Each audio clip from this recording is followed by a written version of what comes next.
Hi students, welcome to the lecture. Today we will be dealing with shifting of taxation. So without much delay, let's move on to the topic shifting of taxation. Okay. Incidence of tax.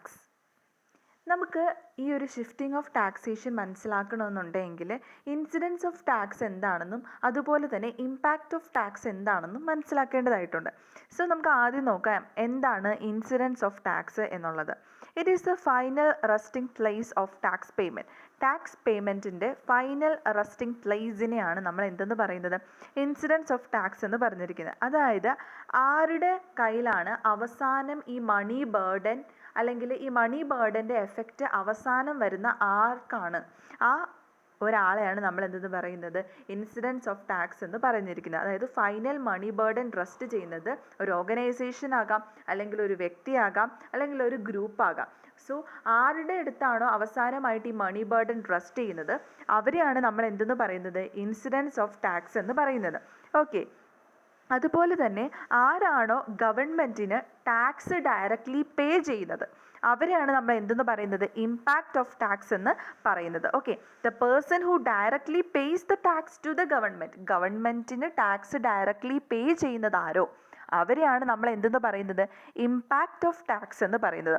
അപ്പോൾ incidence of tax എന്താ, the final resting place of tax payment. അതല്ലെങ്കിൽ ആരാണോ അവസാനമായിട്ട് മണി burden വഹിക്കുന്നത് അവരെയാണ് നമ്മൾ incidence of tax എന്ന് പറയുന്നത്.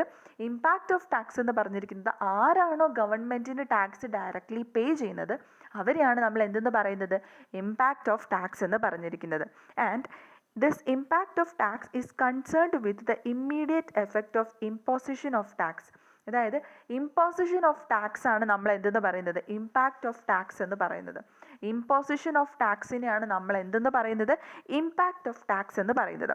അതുപോലെ തന്നെ ഇൻസിഡൻസ് ഓഫ് ടാക്സ് എന്ന് പറഞ്ഞിരിക്കുന്നതാണ് final resting place of tax. ടാക്സിൻ്റെ ഫൈനൽ റെസ്റ്റിംഗ് പ്ലേസിനെ നമ്മൾ ഇൻസിഡൻസ് ഓഫ് ടാക്സ് എന്ന് പറയും.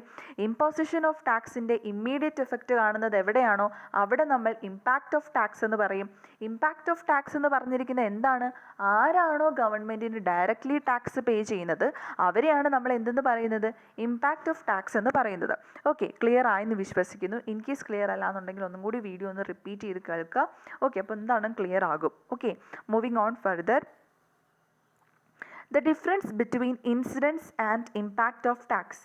So incidence of taxും impact of taxും തമ്മിലുള്ള വ്യത്യാസം എന്താണ്? സൗണ്ട്സ് സെയിം അല്ലേ? ആദ്യം നമ്മൾ പറഞ്ഞു ഇൻസിഡൻസും പറഞ്ഞു, അതുപോലെ തന്നെ ഇമ്പാക്റ്റും പറഞ്ഞു. അപ്പോൾ എന്താണ്, രണ്ടും ഒരുപോലെയൊക്കെ ഇരിക്കുന്നുണ്ട്, പക്ഷേ രണ്ടും ഒന്നല്ല, ഡിഫറൻസ് ഉണ്ട്. സോ നമുക്ക് എന്താണ് ആ ഡിഫറൻസ് എന്ന് നോക്കാം. Impact of tax lies directly on the person who pays the tax. So ആരാണോ ടാക്സ് പേ ചെയ്യുന്നത് അയാളുടെ തലയിലാണ് എന്ത് പറയുന്നത്, ഇമ്പാക്റ്റ് ഓഫ് ടാക്സ് എന്ന് പറഞ്ഞ് ഉള്ള കാര്യമുള്ളത്. ഓക്കെ, ആരാണോ ടാക്സ് ഡയറക്ട്ലി ഗവൺമെൻറ്റിന് പേ ചെയ്യുന്നത് അവർക്കാണ് ഇമ്പാക്റ്റ് ഓഫ് ടാക്സ് വരുന്നത്. But it is not necessary that he will also bear the money burden of tax. അതായത് ഈ ടാക്സ് കൊണ്ടുണ്ടാകുന്ന മണി ബേർഡൻ ഇയാൾക്ക് തന്നെ ഉണ്ടാകണമെന്ന് ഒരു നിർബന്ധവുമില്ല. മനസ്സിലായോ? ഫോർ എക്സാമ്പിൾ ഇപ്പോൾ നമ്മൾ എടുക്കുകയാണ്, ഇൻകം ടാക്സ് എടുക്കുകയാണ്. ഓക്കെ, അപ്പോൾ എന്താണ്, ഇൻകം ടാക്സിൻ്റെ മണി ബേർഡൻ നമുക്ക് ആർക്ക് ഷിഫ്റ്റ് ചെയ്ത് കൊടുക്കാനായിട്ട് സാധിക്കത്തില്ല. എന്താണെന്ന് വെച്ച് കഴിഞ്ഞാൽ നമ്മളുടെ സാലറിക്ക് നമ്മൾ കൊടുക്കുന്നതാണ് ഇൻകം ടാക്സ് എന്ന് പറയുന്നത് അല്ലേ. അപ്പോൾ എന്താ സംഭവിക്കുക, നമ്മൾ തന്നെ പൈസ ഗവൺമെൻറ്റിന് ടാക്സ് ആയിട്ട് പേ ചെയ്യുന്നു. അതപ്പോൾ ആരാണ് ഡയറക്റ്റ്ലി ടാക്സ് പേ ചെയ്യുന്നത്, നമ്മൾ തന്നെയാണ്. അതിൻ്റെ മണി ബേർഡൻ വഹിക്കുന്നതും ആരാണ്, നമ്മൾ തന്നെയാണ്. സോ ഇമ്പാക്റ്റും ഇൻസിഡൻസും ആർക്കാണ്, നമുക്ക് തന്നെയാണ്. ഓക്കെ, ക്ലിയർ ആയെന്ന് വിശ്വസിക്കുന്നു. Then money burden of tax എന്ന് പറഞ്ഞിരിക്കുന്നത് എന്താണ്, നമുക്ക് ഷിഫ്റ്റ് ചെയ്യാം. ഒരു വ്യക്തിയിൽ നിന്ന് മറ്റൊരു വ്യക്തിയിലേക്ക് നമുക്ക് ഷിഫ്റ്റ് ചെയ്യാം. ഒന്നെങ്കിൽ നമുക്ക് പാർഷ്യലി ആ മണി ബേർഡൻ ഷിഫ്റ്റ് ചെയ്യാം, അല്ലെങ്കിൽ ഹോൾ മണി ബേർഡൻ നമുക്ക് ഷിഫ്റ്റ് ചെയ്യാനായിട്ട് സാധിക്കും. ഓക്കെ, അപ്പോൾ എന്താണ്, നമ്മളായിരിക്കത്തില്ല ഡയറക്റ്റ്ലി ഗവൺമെൻറ്റിന് ടാക്സ് പേ ചെയ്യുന്നത്, പക്ഷേ ആ ഗവൺമെൻറ്റിന് ടാക്സ് പേ ചെയ്ത ആൾ ആ മണി ബേർഡൻ നമുക്ക് ഷിഫ്റ്റ് ചെയ്തിട്ടുണ്ടെങ്കിൽ ഏറ്റവും അവസാനം ആ മണി ബേർഡൻ വഹിക്കുന്നത് ആരാണോ അവരെയാണ് ഇൻസിഡൻസ് ഓഫ് ടാക്സ് എന്ന് പറയുന്നത്. ഓക്കെ, ഇപ്പോൾ കുറച്ചും കൂടി ക്ലിയർ ആയെന്ന് വിശ്വസിക്കുന്നു. Then moving on further. For example, when government charges taxes in the form of customs or excise duty from traders and producers of a commodity. അതായത് ഇവിടുത്തെ കേസിൽ എന്താ സംഭവിക്കുന്നത്, ഗവൺമെൻറ് ടാക്സസ് ഏർപ്പെടുത്തുവാണ്. ആർക്കാണ്, ട്രേഡേഴ്സിനും അതുപോലെ തന്നെ ഒരു കമ്മോഡിറ്റി പ്രൊഡ്യൂസ് ചെയ്യുന്ന പ്രൊഡ്യൂസറിനും ടാക്സ് അല്ലെങ്കിൽ എക്സൈസ് ഡ്യൂട്ടി ഗവൺമെൻറ് ഏർപ്പെടുത്തുവാണെന്ന് വിചാരിക്കുക. അപ്പോൾ എന്താണ്, അവർ തന്നെയാണ് ഈ ടാക്സ് ഡയറക്റ്റ്ലി ഗവൺമെൻറ്റിന് പേ ചെയ്യുന്നത്. അപ്പോൾ എന്താ സംഭവിക്കുന്നത്, ആദ്യം ഗവൺമെൻറ്റിന് ടാക്സ് പേ ചെയ്യുന്നത് ആരാണ്, ഈ ട്രേഡേഴ്സ് അല്ലെങ്കിൽ ഈ പ്രൊഡ്യൂസേഴ്സ് തന്നെയാണ് ഗവൺമെൻറ്റിന് ടാക്സ് പേ ചെയ്യുന്നത്. പക്ഷെ അവരെന്നാ ചെയ്യും, they may shift the burden of tax on consumers by charging higher prices. അതായത് അവർ ടാക്സ് പേ ചെയ്തു, ഇമ്പാക്റ്റ് അവരുടെ അടുത്താണ്. പക്ഷെ എന്താണ്, ഇവർ ഈ മണി ബേർഡൻ എന്ത് ചെയ്യും, ഇവർ ഷിഫ്റ്റ് ചെയ്യുന്നത് ഏത് രീതിക്കായിരിക്കും, പ്രൈസ് കൂടുതൽ ചാർജ് ചെയ്തുകൊണ്ടായിരിക്കും. അപ്പോൾ എന്താണ്, ഇൻസിഡൻസ് ആർക്കാണ് വരുന്നത്, കൺസ്യൂമേഴ്സിനായിരിക്കും വരുന്നത്. അവരാണ് ഈ ഫൈനൽ മണി ബേർഡൻ സഹിക്കേണ്ടതായിട്ട് വരുന്നത്. അപ്പോൾ ഇൻസിഡൻസ് ഓഫ് ടാക്സ് കൺസ്യൂമേഴ്സിനും ഇമ്പാക്റ്റ് ഓഫ് ടാക്സ് ഈ ട്രേഡേഴ്സിന് അല്ലെങ്കിൽ ഈ പ്രൊഡ്യൂസേഴ്സിനായിരിക്കും വരുന്നത്. ക്ലിയർ ആയെന്ന് വിശ്വസിക്കുന്നു. Here the impact and incidence of tax lies on different people. മനസ്സിലായോ, അതായത് രണ്ടും ഡിഫറെൻ്റ് ആയിട്ടുള്ള ആൾക്കാരുടെ അടുത്തായിരിക്കും വരുന്നത്. ഇതിൽ ഇമ്പാക്റ്റ് ഓഫ് ടാക്സ് ആർക്കായിരിക്കും, ഈ പ്രൊഡ്യൂസറിന് അല്ലെങ്കിൽ ട്രേഡറിനായിരിക്കും ഉണ്ടാകുന്നത്.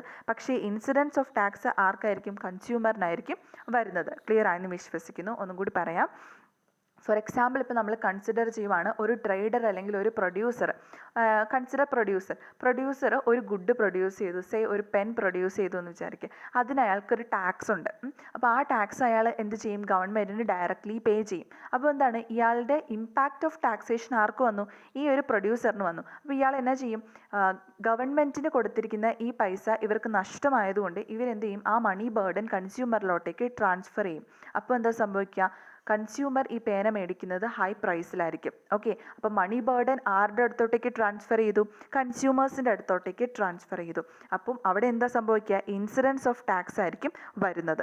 ക്ലിയർ ആയെന്ന് വിശ്വസിക്കുന്നു. Then moving on further, elements of incidence of tax. ഇനി ഇൻസിഡൻസ് ഓഫ് ടാക്സിൻ്റെ എലമെൻറ്റ്സ് എന്തൊക്കെയാണ് എന്നാണ് നമ്മൾ നോക്കുന്നത്. It refers to the ultimate impact of tax. Okay, അപ്പം ഇമ്പാക്റ്റ് ഓഫ് ടാക്സിൻ്റെ അൾട്ടിമേറ്റ് രീതിനെയാണ് നമ്മൾ എന്തെന്ന് പറയുന്നത്, ഈ element of incidence of tax എന്ന് പറഞ്ഞിരിക്കുന്നത്. അപ്പം നമ്മൾ ഓൾറെഡി പറഞ്ഞു, അത് ടാക്സിൽ നിന്നുണ്ടാകുന്ന മണി ബേർഡൻ ആണ് എന്ന് പറഞ്ഞു. അതുപോലെ തന്നെ ഈ മണി ബേർഡൻ ഓഫ് ടാക്സ് എന്ന് പറഞ്ഞിരിക്കുന്നത് എങ്ങനെയായിരിക്കും, ഡയറക്റ്റ് മണി ബേർഡൻ ആയിരിക്കും വരുന്നത്. സോ ഡയറക്റ്റ് മണി ബേർഡൻ ആണ്, it's a money burden and it is in a direct manner and also it refers to the ultimate impact of tax. ഇനി നമ്മൾ എന്താണ് shifting of tax എന്ന് നോക്കാം. ഇപ്പോൾ നമ്മൾ ഓൾറെഡി പറഞ്ഞതിൽ നിന്ന് തന്നെ നമുക്ക് കുറേ ഐഡിയാസ് കിട്ടിയിട്ടുണ്ടാകും. ഇമ്പാക്റ്റും ഇൻസിഡൻസും പറയുമ്പോൾ തന്നെ നമുക്ക് ഷിഫ്റ്റിംഗ് ഓഫ് ടാക്സ് എന്താണെന്നൊക്കെ ഒരു ഐഡിയ കിട്ടിക്കാണും അല്ലേ.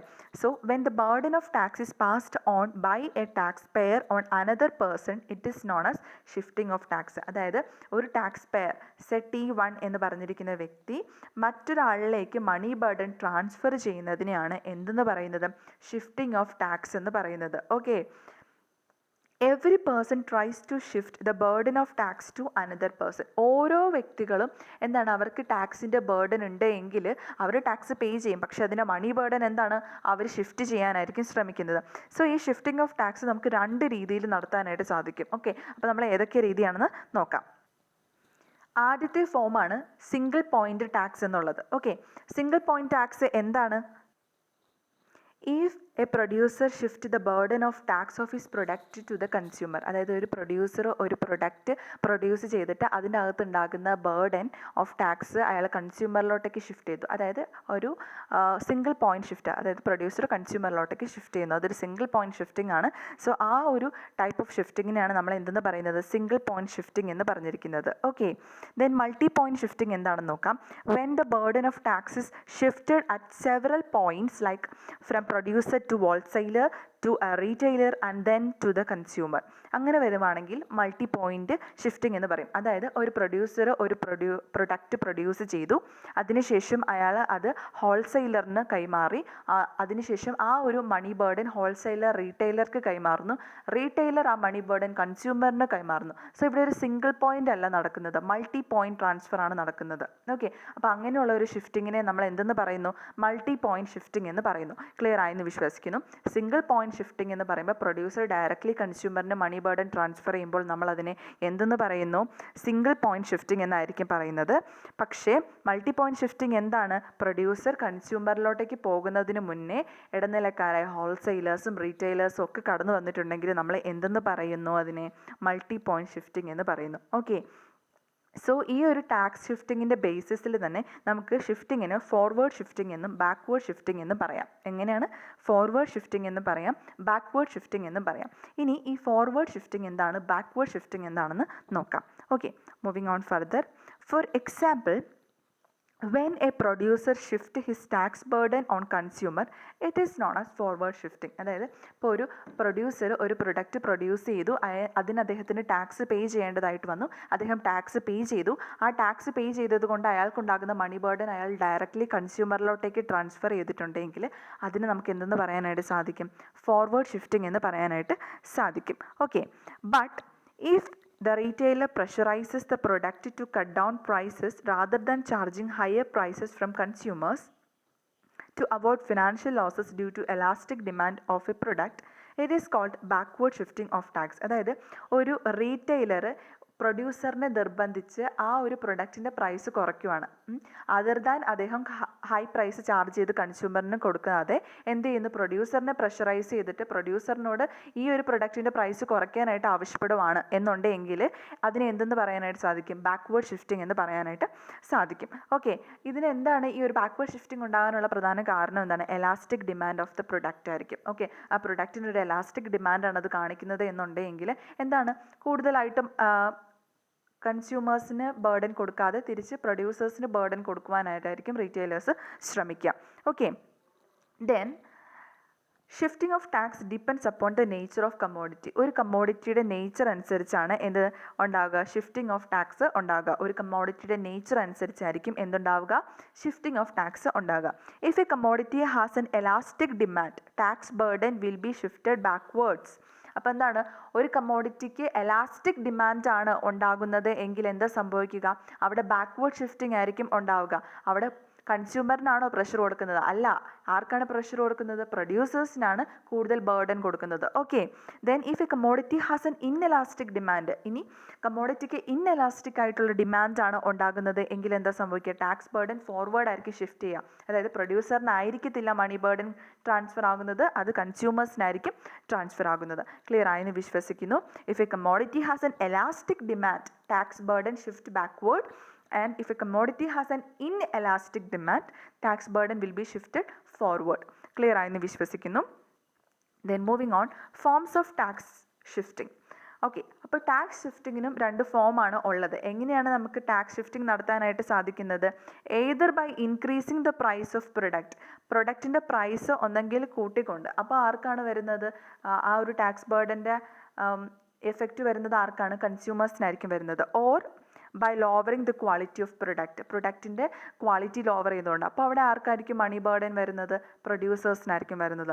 സോ ബാക്ക്വേർഡ് ഷിഫ്റ്റിങ്ങും ഫോർവേഡ് ഷിഫ്റ്റിങ്ങും തന്നെയാണ്. സോ അത് നമുക്ക് രണ്ട് രീതിയിൽ പറയാനായിട്ട് സാധിക്കുന്നതാണ്. ഒന്ന്, പ്രൈസ് കൺസ്യൂമർ പ്രൊഡക്റ്റിൻ്റെ പ്രൈസ് കൂട്ടുക, അതല്ലാന്നുണ്ടെങ്കിൽ ആ പ്രൊഡക്റ്റിൻ്റെ ക്വാളിറ്റി കുറച്ചാൽ മതി. അങ്ങനെ നമുക്ക് ഈ ഒരു മണി ബേർഡൻ ഷിഫ്റ്റിങ് ബാക്ക്വേർഡും ഫോർവേഡും ആക്കാം. ഇത്രയേ ഉള്ളൂ ടാക്സ് ഷിഫ്റ്റിംഗ് എന്ന് പറഞ്ഞിരിക്കുന്നത്.